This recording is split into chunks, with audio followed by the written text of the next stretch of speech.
Boa noite, pessoal. Vamos entrando. A gente vai aguardar um pouquinho o pessoal entrar. Ó, o Denis tá falando boa noite. Boa noite, Denis.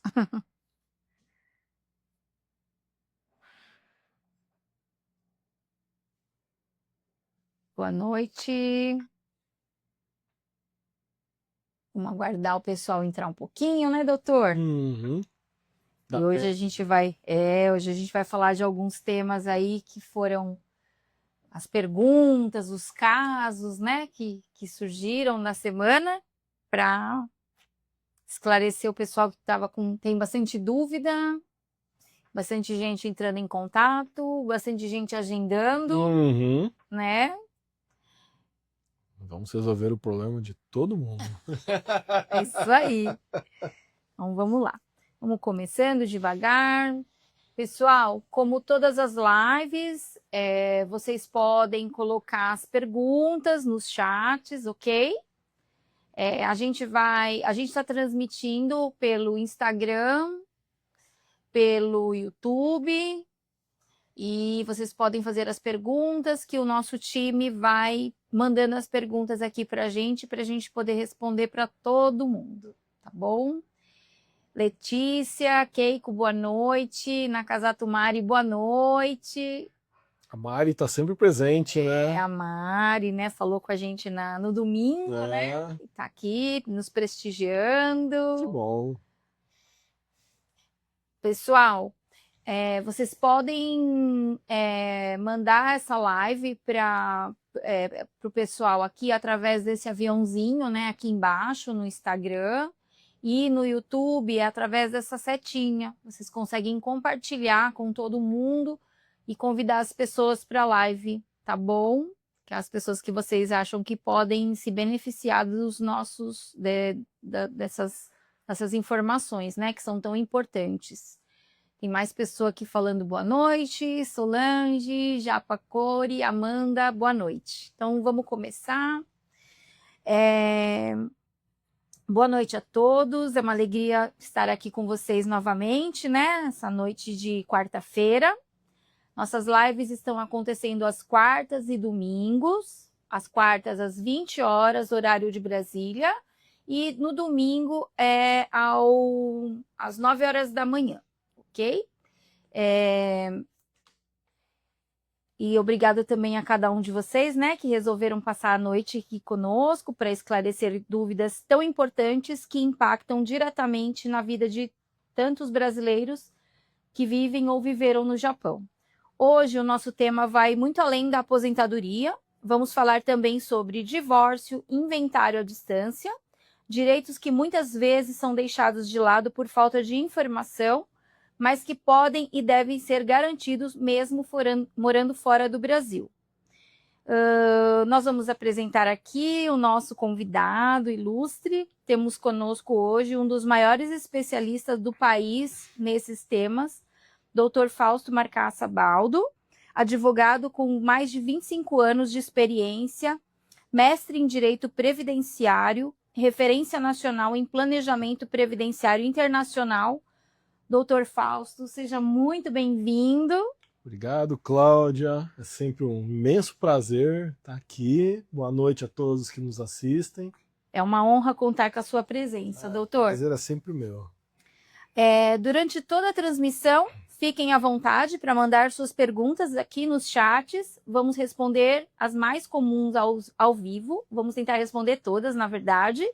Tá bom? Caso alguém fique sem a resposta, também no final a gente vai avisando que a gente já está terminando. Assim, independente do tema que a gente está falando, vocês podem digitar no chat, tá, pessoal? Não tem problema, tá bom? Nós não vamos, isso não está no tema. Não, pode perguntar, né? Lógico, dependendo, assim, dentro desses temas que a gente vai debater hoje. Vocês podem ficar à vontade, podem colocar, porque o nosso objetivo realmente é que vocês consigam sair com o maior número de dúvidas esclarecidas, ok? Hoje, a comunidade brasileira no Japão soma mais de 200 mil pessoas. Muitos trabalharam por anos em fábricas, construíram famílias, enfrentaram lutos e separações. Com o passar do tempo, surgem as preocupações naturais como aposentadoria, divórcio legal mesmo à distância, inventário de pais ou parentes falecidos no Brasil. Esses assuntos não podem ser ignorados, né? Não é tarde demais para se organizar e garantir o que é seu por direito. Então, para a explicação dos temas, Dr. Fausto, vamos começar explicando o Acordo Previdenciário Brasil-Japão, como ele funciona e quem tem direito? Vamos lá. Isso sempre gera dúvida, né? Desde quando a gente começou a fazer as lives, muita gente tem dúvida se isso existe, né, para começo de conversa. Então, para começar do zero, tá? O Acordo Previdenciário ele é um tratado internacional. O que é isso? É um acordo formal realizado entre 2 ou mais países.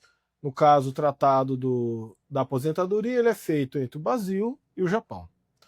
Esse tratado ele vale dentro dos países, pelo menos dentro do Brasil, como lei. Ele tem o mesmo efeito que uma lei que é feita pelo Congresso Nacional. O que o tratado ele define? Ele define alguns direitos para o expatriado. E aqui no caso do Japão ele tem uma grande vantagem. A maioria dos tratados, quando eles são assinados, eles passam a valer apenas para aquela data para frente. No caso do Japão, ele é uma exceção. Por quê? Porque ele permite a utilização do tratado para relações de trabalho que aconteceram antes da promulgação dele. Isso é bom para um lado, porque pega toda aquela geração de decassegues que foi para o Japão desde a década de 80. Só que, por outro lado, ele gera alguns problemas, porque como as pessoas não sabiam naquela época, aliás, não existia o direito naquela época, acaba às vezes nem tendo documentação mais, porque eu não utilizava mesmo. E era normal, né? Não existia o trabalho. Mas é uma vantagem, você protege uma geração inteira, né, que saiu daqui do Brasil para o Japão para trabalhar, com a cara e com a coragem, porque não tinha proteção nenhuma. Sim. Né, a gente tá até conversando antes da live, né? Você estava me explicando que o pessoal ia com visto de turismo e aí lá convertia para visto de Sansei ou Nisei. Onisei, né? E as certidões eram simples, a gente ia na imigração, eu sou dessa geração, né? Uhum. E a gente ia na imigração e trocava o visto. Então você ia com o visto de turista e certidões assim. O Japão não sabia que era uma cópia autenticada, por exemplo. Levavam certidões simples, enfim, e eles aceitavam e trocavam os vistos, né? Foi o pessoal que foi com a cara e com a coragem, né? Esse acordo ele começou a ser negociado em 2008. Salvo engano, em 2008 já era o governo Lula. Aí veio a crise do Japão, né, 2009, e isso acabou atrasando um pouco o final da negociação e ela só terminou em 2012. Foi um acordo que foi muito longo a discussão. Até porque o Japão ele é um país diferenciado dos demais, a expectativa de vida lá é muito grande. Sim. Comparado com o Brasil ainda há 20 anos atrás, a média que era de expectativa em 2012 é de 65 anos de idade. O Japão já tinha passado de 70 anos. Então, assim, são questões que precisavam de muita negociação. E aí fechou o acordo, o Congresso Nacional aprovou também o acordo aqui no Brasil, o Japão também aprovou o acordo por lá. E aí o acordo ele garante alguns benefícios. Primeiro ponto, os benefícios seguem a lei do país que ele for solicitado. E aqui do Brasil para o Japão tem diferença, né? Aqui no Brasil existe aposentadoria por tempo de contribuição, que não existe em outros países, então pode utilizar para cá para aposentadoria por tempo de contribuição. No Japão, para aposentadoria, só tem uma lá. Para benefício acidentário, aqueles que decorrem de acidente de trabalho, e para pensão. Como que utiliza esse benefício? Você precisa cumprir os requisitos de cada país. Dá para utilizar para uma aposentadoria ou, se programado, para 2 aposentadorias. Pode pegar uma aqui no Brasil e uma também no Japão. desde que cumpra os requisitos de cada país. Ok. Doutor, vamos já tem um pessoal que já está fazendo perguntas, a gente já vai responder as perguntas, tá bom? Então podem colocando as perguntas aí no chat que a gente vai responder com todo carinho a vocês.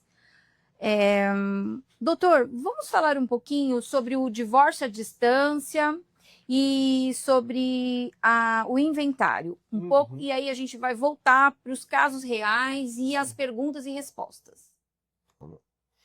Bom, divórcio é a ruptura do casamento. Tá? Via de regra, ele é feito dentro do Brasil. Hoje, a gente tem duas possibilidades: o divórcio extrajudicial e o divórcio judicial. O efeito é o mesmo, ele pode ser feito com ou sem partilha de bens, inclusive. A diferença, aliás, quando que eu vou para um ou para outro? A existência de filhos menores ou de incapaz decorrente da relação, filho maior incapaz. Nesse caso, a lei obriga que isso vá para o judiciário. Se não, pode ser feito via cartório. O mesmo cartório que faz a autenticação de documento faz o divórcio extrajudicial. Os efeitos são os mesmos. Tá? Ele vai ser averbado na certidão de casamento, né? Sai lá atrás o AV que houve divórcio na data de tal. E na prática não tem diferença. O divórcio no cartório ele acaba sendo um pouco mais barato e muito mais rápido do que o divórcio judicial. Em 30 dias, um divórcio no cartório com bens, né, com partilha, ele é realizado. No judiciário, ainda que esteja tudo amigável, demora um pouco mais. Demora aí pelo menos uns 4 ou 5 meses. E aqui, no divórcio à distância, a gente tem uma grande vantagem. A pessoa não precisa se deslocar do país para vir para cá. Isso pode ser feito à distância. Não aparece que houve, é a mesma coisa do casamento, né? Não aparece que houve, que isso foi feito à distância. A certidão do divórcio é a mesma com a pessoa, com ambas as partes estando aqui no Brasil ou não, né? E isso barateia muito, né? Por quê? Primeiro, o deslocamento do Japão para o Brasil, no caso aqui que é o tema da live, não é fácil. Nós estamos falando de mais de 24 horas de viagem. A pessoa não precisa parar de trabalhar para vir para cá resolver essa questão. E isso em curto tempo também. Sim. Né? Isso pode ser feito de uma forma muito mais ágil e muito mais barata também. Sim.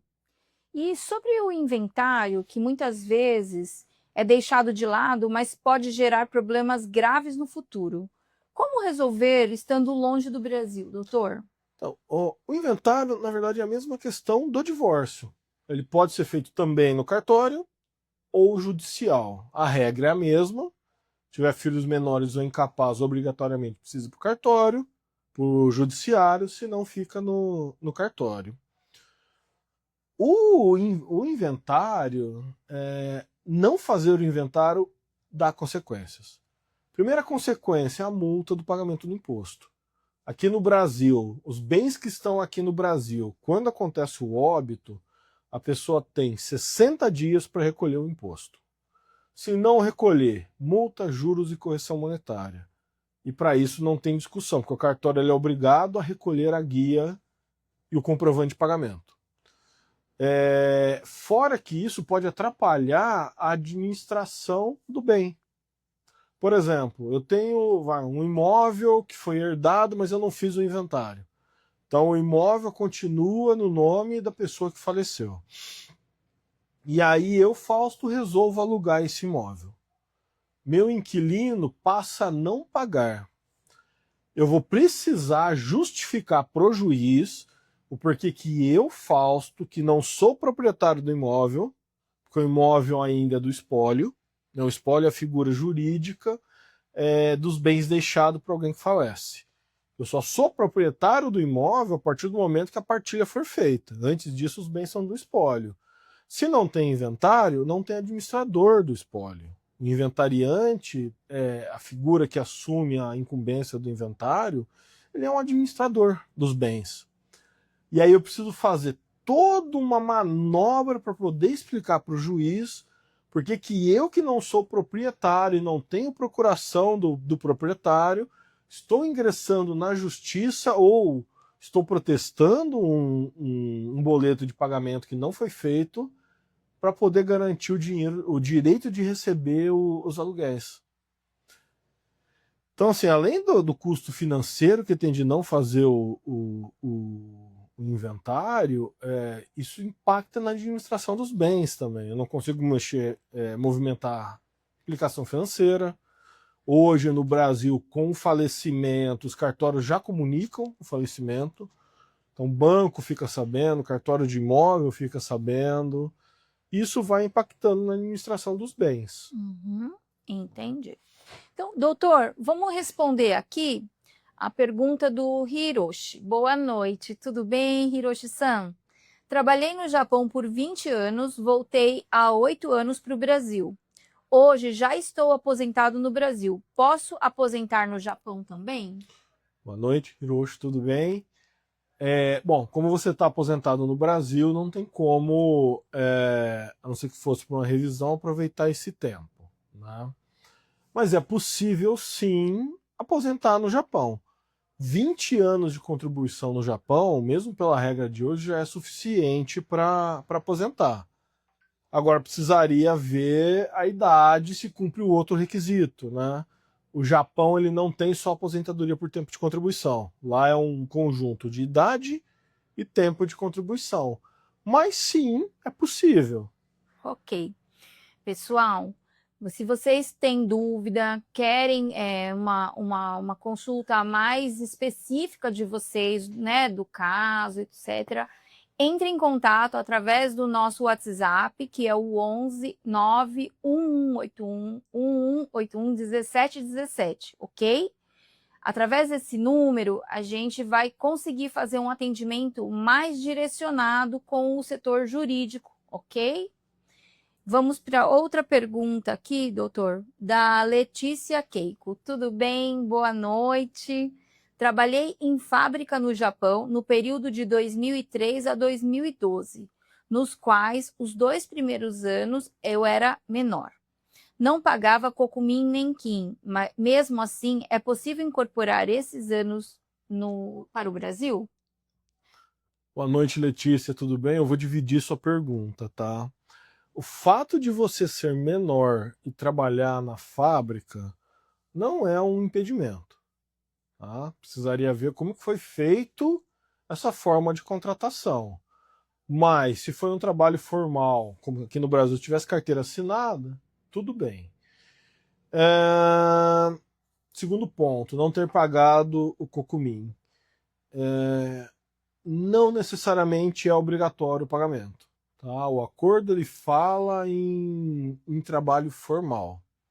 Tá? Aí, é claro, precisaria olhar com mais calma, ver a documentação, olhar como que foi feito o contrato de trabalho, mas em tese é possível trazer para cá o tempo. Ok. Doutor, vamos falar um pouco de alguns casos reais, né? Agora nós vamos compartilhar alguns exemplos de pessoas que passaram por algumas situações e conseguiram resolver com o apoio jurídico especializado. Dona Maria, de Nagoya, o caso dela é o seguinte: divórcio à distância, separada há 8 anos, o ex-marido estava no Brasil. Divórcio extrajudicial resolvido com procuração. O caso dela tem interesse, porque eles estavam separados há muito tempo, né? E aí ela não conseguia vir para o Brasil para poder fazer o casamento, o divórcio. Ele sozinho poderia fazer o divórcio aqui, só que ele não seria um divórcio amigável, seria um divórcio litigioso judicial. Isso demoraria alguns anos para resolver, né? Ainda mais como ela não estava no Brasil, aí teria que fazer citação por edital, só para começar a iniciar demoraria quase um ano. Fazendo a procuração no formato certo e específico, Foi possível fazer a separação no cartório, não tinha filhos menores, tranquilamente, saiu a certidão averbada com o divórcio e cada um seguiu sua vida. Ok. O senhor Edson de Hamamatsu, aposentadoria binacional, 11 anos de trabalho no Japão. Conseguimos usar os contratos formais para validar o tempo no INSS. Esse caso assim, é o sonho, né, do que a gente tem aqui, porque ele tinha toda a documentação necessária. Se não tiver, a gente consegue dar entrada? Consegue. Só que dá mais trabalho. Né? Com os contratos de trabalho, mais o passaporte, a gente consegue bater contrato e visto, fica mais fácil para conseguir trazer o tempo de lá para cá e poder utilizar na aposentadoria. E aposentou, inclusive. Ok. Senhor Kendi de Osaka. Inventário remoto, resolveu o inventário da mãe no Brasil, do Japão, com total suporte do nosso setor jurídico.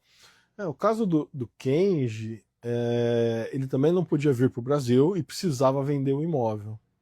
E se não tiver inventário feito, né, não tem venda nenhuma. A não ser que a pessoa queira arriscar. Lembra aqueles antigos contratos de gaveta? Ah, sim. Né, que a pessoa comprava um imóvel financiado pelo SFH. Quem não lembra disso era o antigo sistema financeiro habitacional, né? E aí esses imóveis não podiam ser vendidos, porque ele tinha lá uns benefícios, e aí você fazia um contrato de compra e venda e enfiava na gaveta, por isso que tinha um contrato de gaveta. E não tinha muita validade. Para transferir precisava ir para a justiça. Então, para evitar esse tipo de coisa, ele acabou optando por fazer o inventário à distância. E só para ter uma ideia, demorou 2 dias a mais do que demoraria aqui no Brasil, se os pais estivessem aqui, por causa só do lapso do tempo que a gente está em fuso horário, né? Esses foram só 2 dias a mais. Ótimo. Bom, doutor, temos mais algumas perguntas. Pessoal, podem colocar as perguntas nos chats, nós vamos respondendo, tá bom? Pessoal aqui do YouTube, Amande e Harumi, boa noite, falando boa noite para a gente aqui. Boa noite. E nós vamos mesclando as perguntas, tá? Do pessoal que está colocando, vamos fazer uma coisa bem dinâmica, porque eu acho que todo mundo gosta de perguntas, porque acaba se enxergando naquelas, né, na situação também, tá? Então, vamos lá. Da Márcia, boa noite, tudo bem, Márcia? Eu contribuí 8 anos no Brasil e no Japão 15 anos e recém cheguei ao Brasil. Tenho 46 anos. Como proceder nesse caso? Bem-vinda de volta ao Brasil. Boa noite, Márcia, tudo bem? Bom, nesse caso, 8 mais 15, você não tem o tempo de contribuição mínimo ainda para fazer aposentadoria por tempo de contribuição. 48 anos também está distante 46 também está distante da aposentadoria por idade, que são 62 anos. Nesse caso, o que é o ideal? Se preparar para a aposentadoria, tá? Não sei o que você pretende no Brasil, se vai ser empregado seletista, se vai abrir negócio, cada caso exige um planejamento diferente, mas você pode trazer já o tempo do Japão para cá e se programar para aposentar no futuro. Né? Quando der 30 anos de contribuição, você já tem tempo suficiente para aposentar por tempo. Né? Para aposentar por idade, você já tem o tempo suficiente. Né? A idade exige só 15 anos de contribuição. Somando o tempo do Japão no Brasil, você já consegue, quando chegar nos 62 anos, já aposentar. Ótimo, ok. Bom, outra pergunta aqui, doutor. Juliana, sou brasileira, Sansei, meu noivo é peruano e nós dois moramos no Japão. Como ele não é brasileiro e não estamos no Brasil, queria saber, é possível a gente se casar no Brasil mesmo assim? Precisamos ir para o Brasil? Boa noite, Juliana. Excelente pergunta e vamos dividir vamos em partes, né? Acredito que a pergunta seja até para poder facilitar o visto dele, né? E aí casando no Brasil, Sansei, ok. Precisa ambos estar no Brasil? Não. É estranho falar isso, eu sei que é muito estranho, mas podem os dois casar à distância aqui no Brasil, tá? Não precisam estar aqui.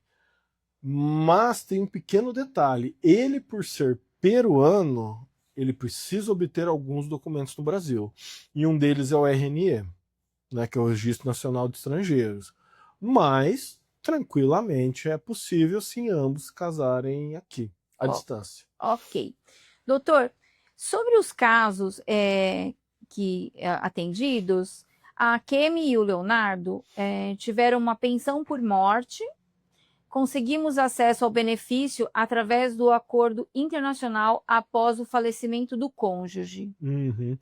Esse é o tipo de caso que eu não gosto de trabalhar, né? Porque envolve, não gosto assim, eu não gosto pessoalmente, né? Porque veio de um óbito, é sempre uma situação chata, né?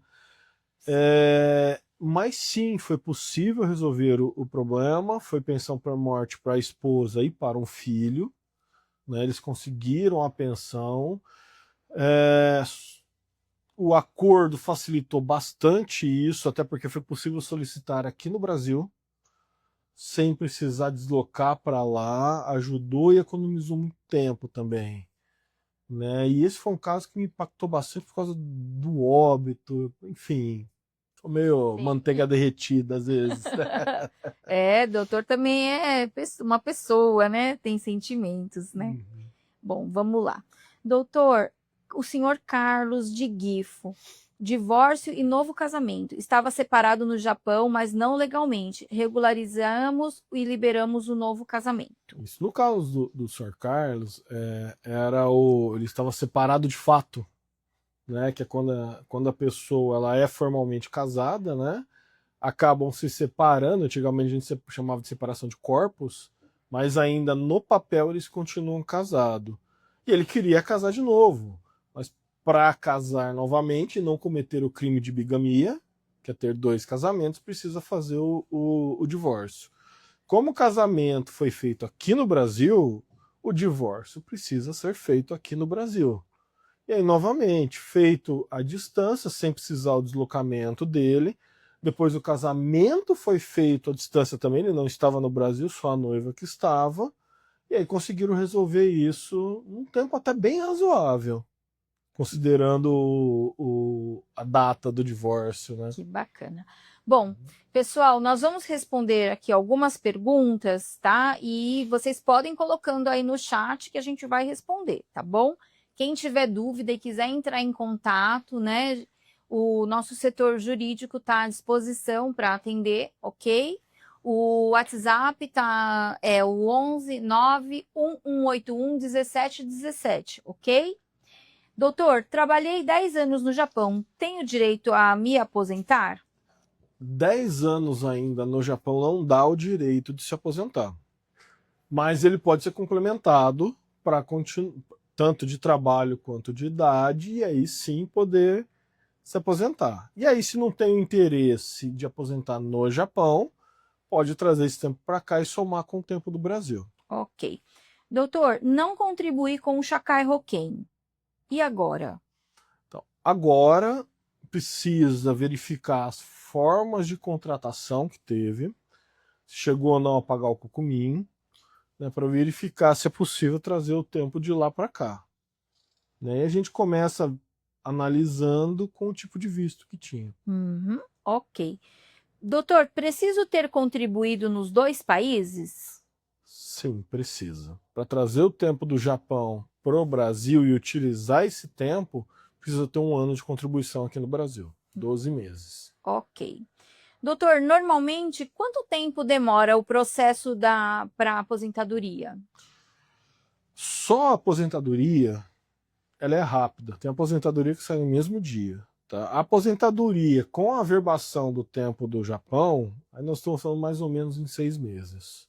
Ótimo. O que é rápido, tá? Muito rápido, né? Pensando em países com língua completamente diferentes, não é demorado. Fora o benefício, né? Fora o benefício. Tá, vamos lá. Doutor, outra pergunta aqui. Quem nunca contribuiu no Brasil, pode começar agora? É o caso de muitos brasileiros, né? Pode sim, tá? Só que o Brasil tem algumas peculiaridades. A vinculação do brasileiro ou do estrangeiro também, tá? Muita gente não sabe disso. A previdência social não é para brasileiros, é para quem reside no Brasil. Então, pouco importa a nacionalidade, brasileiro, japonês, peruano, igual o caso anterior, não importa. Residindo no Brasil e trabalhando aqui, vai ser um filiado da Previdência Nacional. Brasil é uma mãe. Brasil é uma mãe. Aliás, isso é histórico, tá? O Brasil no cenário mundial, ele tem o histórico de ser um país acolhedor. Quando teve o problema da Venezuela, teve muito expatriado de lá, eles vinham para o Brasil, entravam no território nacional e eles conseguiam LOAS, que é aquele benefício assistencial. Já podem utilizar o Sistema Único de Saúde. Nossos sistemas eles são universais.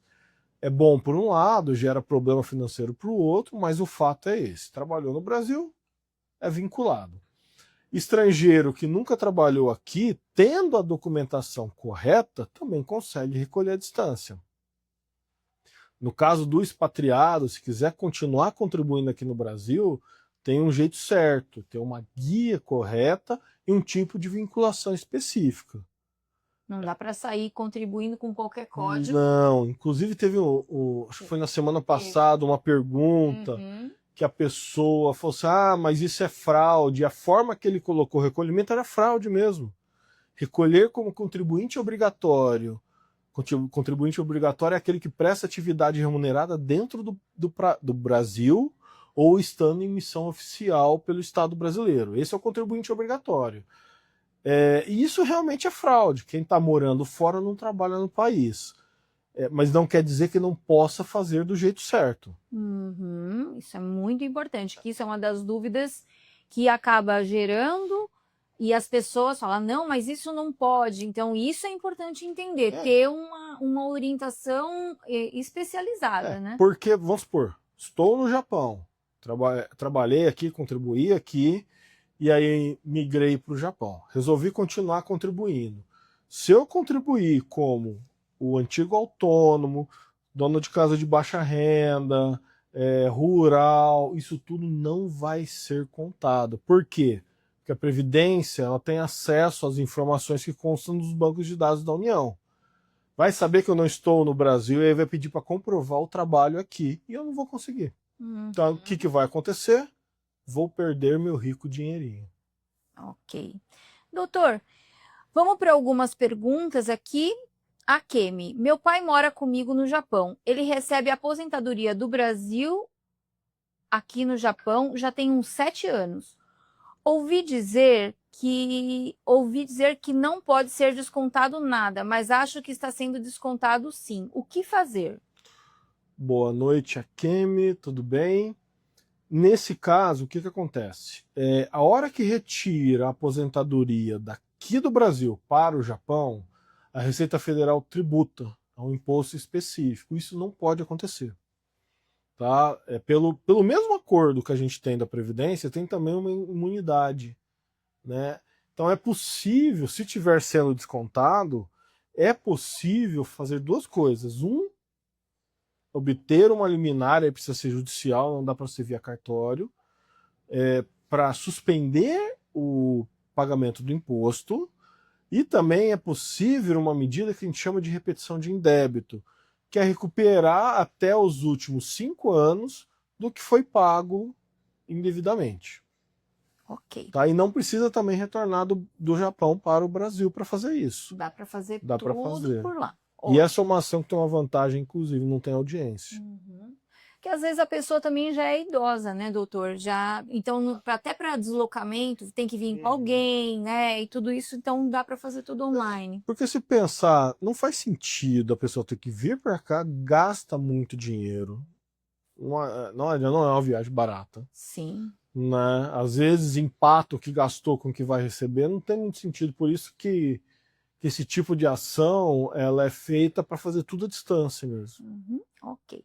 Pessoal, Vão colocando aí na live se vocês estão gostando, se a gente está ajudando muitas pessoas, se vocês estão, né, querem dar sugestões também de temas, né, jurídicos, que vai ser um prazer a gente poder atender e colocar aqui para vocês, tá bom? Pode colocar aí no chat se vocês estão gostando, compartilha com quem vocês acham que pode ser interessante essa live, ok? A Mayumi-chan, boa noite, tudo bem? Eu e meu esposo trabalhamos no Japão de 91 a 2007, mas por empreiteira, e temos alguns olerites somente. Era por empreiteira, mas era descontado o kokumin uma vez por ano.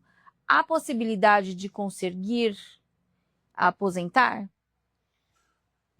Mayumi, boa noite, tudo bem? Primeiro detalhe, o fato de ter sido via empreiteira não impacta em nada, tá? Empreiteira é trabalho formal, tem contrato de trabalho, ok. Ter olerite ajuda muito, porque a gente já consegue algumas informações importantes. Para responder com toda certeza, é necessário uma análise mais profunda da documentação. Mas, a princípio, sim, é possível aposentar aqui no Brasil. Lembrando, com esse tempo de 91 a 2007, não é suficiente para aposentar. Então vai precisar também fazer algumas contribuições aqui, mas é possível sim. Ok. Vamos para outra pergunta. Yuki, boa noite. Yuki, meu esposo faleceu enquanto estávamos morando no Japão. Passei a receber pensão por morte, eu e meus filhos. Se eu entrar com o pedido de aposentadoria no Brasil, ou se fizer o aproveitamento do tempo do Japão para contar aqui no Brasil, eu vou perder a pensão por morte? Essa é uma pergunta muito comum e é engraçado que não é só nesse caso aqui do acordo internacional. Isso é feito. Tem muita pergunta lá no escritório também sobre a pessoa aqui no Brasil, que nunca saiu do Brasil, tem pensão e vai pedir aposentadoria. Não perde. Tá? O medo, né, que a pessoa tem, né, doutor? Mesmo se tiver só aqui no Brasil, se a pensão for nacional e vier de um trabalho daqui do Brasil, também não perde. Tá? Pode continuar com a do Japão, pode pedir aposentadoria aqui no Brasil e tem mais um detalhe, ela não tem a redução que teria se fosse tudo aqui do Brasil. Tá? Então pode pedir sem problema nenhum. Ok. Tem bastante pergunta hoje, o doutor? povo O pessoal tá animado. animado. Que bom, né? É bom ajudar o pessoal aí. A gente tá aqui para responder mesmo. Vamos aproveitando e fazendo as perguntas, que tem algumas coisas aqui ainda, mas vamos seguir. Qual o valor mínimo de contribuição para se aposentar? Essa é uma pergunta que exige uma resposta um pouco mais longa. E é a palavra que todo advogado adora utilizar. Depende. Depende do tipo de aposentadoria. O Brasil, ele tem muitas aposentadorias. Então, assim, no geral, aposentadoria por idade. São 15 anos de contribuição, mais a idade. Aposentadoria por tempo de contribuição. 30 anos mulher, 35 anos homem. Aposentadoria pela regra de pontos, que quem já contribuía antes de 2019 consegue utilizar ainda. Mínimo de 30 anos para mulher, mínimo de 35 anos para homem, mais a soma da idade, aí dependendo do período, 102 anos para 102 pontos para mulher e, salvo engano, 108 pontos para o homem. Ok. Doutor, aposentadoria por invalidez entra no acordo? Entra no acordo, tá? Não tem discussão, isso está expresso no acordo. Existe a proteção pela incapacidade permanente e pela incapacidade temporária também. Ok. Doutor, se eu ainda moro no Japão, posso pedir aposentadoria no Brasil? Cumprindo o requisito da contribuição e da idade, é perfeitamente possível pedir. Ok. Tá? Sem sair do sofá, inclusive. Isso é o melhor, né? Doutor, como comprovo o meu tempo de trabalho no Japão? Bom, começa pelo passaporte. Tá? Por que que eu falo sempre do passaporte? Por conta do visto. Né? Como a gente está falando no comecinho da live, né? Visto de estudante não tem trabalho formal. Ponto. Então eu já sei que se for para estudar, o tempo não vai servir. Tá? Então a gente começa pelo passaporte. Contrato de trabalho, olerite, aliás, é algo que me impressiona no Japão até hoje. Aquela carteira que vai no banco, para quem não sabe, para quem está assistindo a live e é gaijin como eu, há 30 anos atrás o caixa eletrônico do banco já imprimia a caderneta de pagamento, era um negócio E surreal. virava a página. E virava página, né? Então isso também serve, contrato com a empreiteira, então, depende. Esses são os documentos padrões, mas cada caso ainda pode exigir mais ou menos documento. Ok. Doutor, como funciona o cálculo do benefício com o tempo somado? Bom, regra no Brasil. Isso vale tanto para trazer o tempo de lá para cá, quanto para quem só trabalhou no Brasil.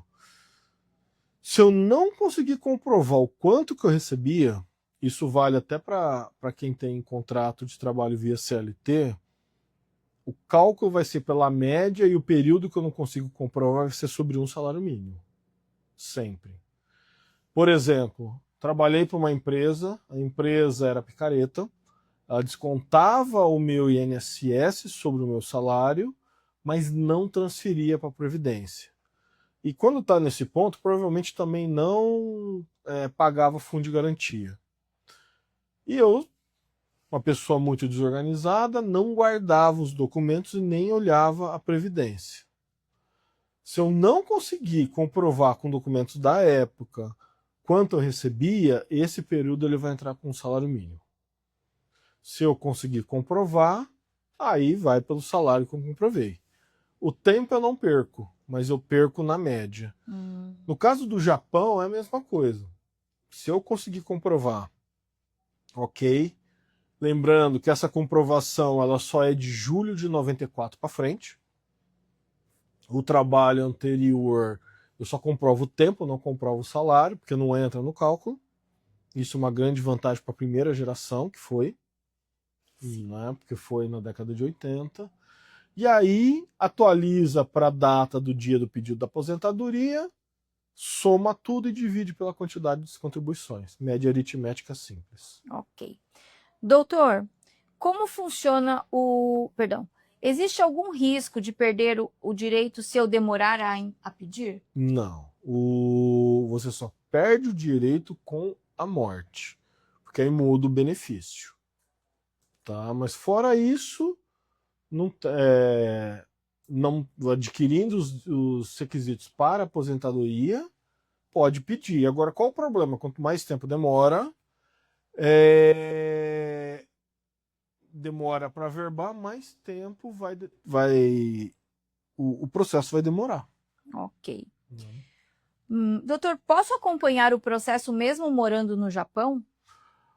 É possível, mas a Previdência ela limita algumas informações, mas é possível sim. Dá para ir acompanhando, né? Pelo menos as informações principais, sim, é possível. Ok. Vamos para mais algumas perguntas aqui. Pessoal, vão colocando as perguntas, nós vamos responder a todos. Yoshi, eu contribuo há 12 anos como MEI enquanto trabalho no Japão. Está certo? Não, não está. Tá? O MEI, aliás, a hora que se a gente voltar um pouquinho à criação do MEI, o MEI foi criado para regularizar o trabalho informal. Né? Tanto que o MEI ele tem alíquota diferente, alíquota de baixa renda, e aí também exige o trabalho. Tá? Então é melhor mudar a forma de recolhimento. Eu até entendo o porquê do recolhimento pelo MEI, que ele é muito mais barato. Em vez de pagar 20% de um salário mínimo, recolhe 5%. Em contrapartida, o MEI tem algumas limitações de benefícios também, tá? Mas estando à distância, é melhor recolher pelo código correto. Ok. Outra pergunta, doutor Karina. Tenho 41 anos, trabalhei de 2003 a 2007 no Japão e voltei para o Brasil. Arrumei um emprego CLT e desde então, 17 anos, é descontado em folha o valor máximo do INSS. Vou me aposentar pelo teto quando completar a idade mínima? Bom, depende, tá? Pela época que ela foi 2003 a 2007, ainda era a época que o Japão ainda tinha uma remuneração muito maior que a do Brasil. Então, se conseguir comprovar a remuneração lá, com 41 anos, a idade mínima vai ser 62, são mais 21 anos, vai dar o teto. Tá? Ok. Porque ela vai estourar ainda os 40 anos. Porque no Brasil, assim, a partir de 20 anos de contribuição, até 20 anos de contribuição, eu aposento com 60% da minha média. Depois disso, para cada ano de contribuição que passar dos 20 anos, eu ganho mais 2%. Até dar 40 anos. Com 40 anos eu fico com 100% da média e ela vai passar. Então ela vai aposentar pelo teto. Ok. Mais uma pergunta aqui, Kyoko. Boa noite, Kyoko, tudo bem? Contribuí com 15 anos no Japão e 10 no Brasil. Tenho 50 anos. Falta quantos anos para me aposentar? Boa noite, Kyoko, tudo bem? 10 com 15, 25, 50 anos. Fazendo uma conta muito por cima, pelo menos mais 10 anos ainda. Por conta tanto da idade quanto do tempo de contribuição. Ok. Mais 10 anos já é bastante, né? Pelo 15 menos anos no Japão, né? mais 15 anos, né? Com certeza. Outra pergunta aqui, doutor Tami. Boa noite, Tami, tudo bem? Como faço para pagar certinho? Para pagar no Brasil e juntar com o do Japão? Para juntar igual do casal que mencionou, tem que ser no boleto? Não é boleto, é quase uma guia GPS. Tami, depende de como você estava vinculada antes no Brasil, tá? Porque tem forma específica de cálculo, forma específica de gerar essa guia, tá? E código específico para pagamento. E o mais importante, antes de sair pagando, é importante fazer um planejamento previdenciário.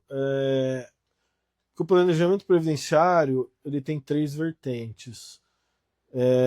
Primeiro é tentar aposentar o mais rápido possível, independente do valor que vai ter, ou a outra ponta, o maior valor, independente de quanto isso vai custar e de quanto isso vai demorar. E o que a maioria das pessoas fazem é uma média, tanto de tempo quanto de valor. Tá? Porque as pessoas têm a ideia de que se eu recolher 2, 3 anos num valor muito alto, vai aumentar bastante meu benefício. Não vai. A gente está falando de 30 anos de contribuição.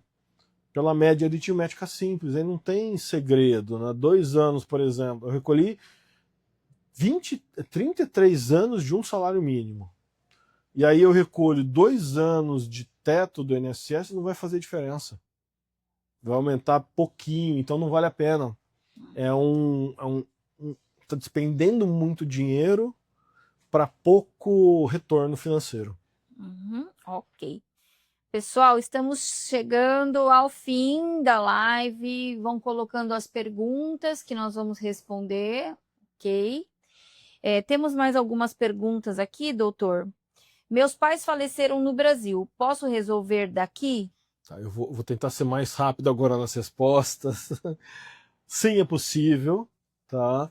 Todo o procedimento é feito aqui no Brasil. Esse tipo de ação ou cartório, a ação não tem audiência, do cartório pode ser feito à distância perfeitamente. Ok. Tá? Ok. Quanto tempo leva um inventário, doutor? O inventário, se tiver tudo certinho, né, porque o problema do inventário são imóveis. Se a escritura do imóvel tiver tudo certinho e ele for administrativo, não dura 30 dias. Perfeito. Mais uma pergunta aqui sobre divórcio. Uhum. E se ele não quiser assinar? Bom, aí ninguém é obrigado a ficar casado, tá? É até óbvio isso, mas isso chegou no STJ, inclusive. Só que aí tem que ser feito de forma judicial. E aí a gente sai da figura do divórcio amigável para o divórcio litigioso. Só o divórcio litigioso ele é simples também. Eu não preciso fundamentar o porquê que eu quero divorciar. Eu só informo que eu não quero mais permanecer casado e o juiz dá uma certidão que essa certidão vai para o cartório para dar baixa na certidão de casamento. Quanto tempo leva um divórcio assim? Isso varia muito conforme a litigância da parte contrária. Tem gente que não quer divorciar porque não quer gastar dinheiro. Tá? Isso é muito comum, inclusive. Nesse tipo de processo ele é rápido, 3, 4 meses. Agora, se a pessoa quiser litigar, aí pode demorar um pouco mais. Ok. Tá? Litigar é discutir no processo. Ah, tá bom. Pessoal, vão colocando as perguntas. Caso tenham dúvidas, entre em contato através do nosso WhatsApp. É o 11 91181 1717, tá bom? Que o pessoal a nossa equipe vai responder a vocês aí todas as questões que vocês tenham dúvidas. E, doutor, aqui a caderneta azul do Nenquim serve para comprovar? Bom, inicialmente serve, né, doutor? Isso, é o início, a gente chama de início de prova. Ok. Outra pergunta, perdão, essa pergunta era da Márcia. Desculpa, Márcia. Boa noite, Márcia. Boa noite. Outra pergunta, non-stop. Boa noite. Como funciona o regime próprio de previdência social? Caso de ingressante no serviço público. Bom, non-stop, vamos lá. O regime próprio de previdência, o RPPS, ele é a previdência do servidor público, você já falou. Qual o grande problema do RPPS hoje no Brasil? E aí, eu estou até falando isso porque eu não consigo responder sua pergunta. A partir da emenda constitucional 103, cada ente público, e aí nós estamos falando dos municípios, dos estados, da União e do Distrito Federal. Todo mundo pode ter o seu regime próprio. Isso quer dizer que cada município tem sua regra. Cada estado tem sua regra e a União tem sua regra. Então aqui na cidade de São Paulo, por exemplo, a hora que fala de servidor público, já tem 3 regras logo de cara. O servidor da prefeitura, o servidor de estado e o servidor da União. E cada um tem regra diferente. Tá? Mas, pensando como sistema previdenciário, ele não é muito diferente do INSS. Você desconta da folha de pagamento para aposentar seguindo a regra de tempo, mais idade, mais tempo de cargo e tempo de função pública. Entendi.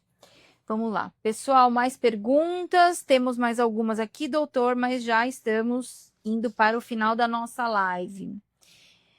É preciso traduzir os documentos do Japão para o português para a aposentadoria? Essa é outra pergunta que vem bastante, né? E não é necessário nem tradução juramentada e nem apostilamento. Né? A gente não está tratando nem de visto e nem de cidadania. Ok. Doutor, posso simular quanto vou receber antes de pedir?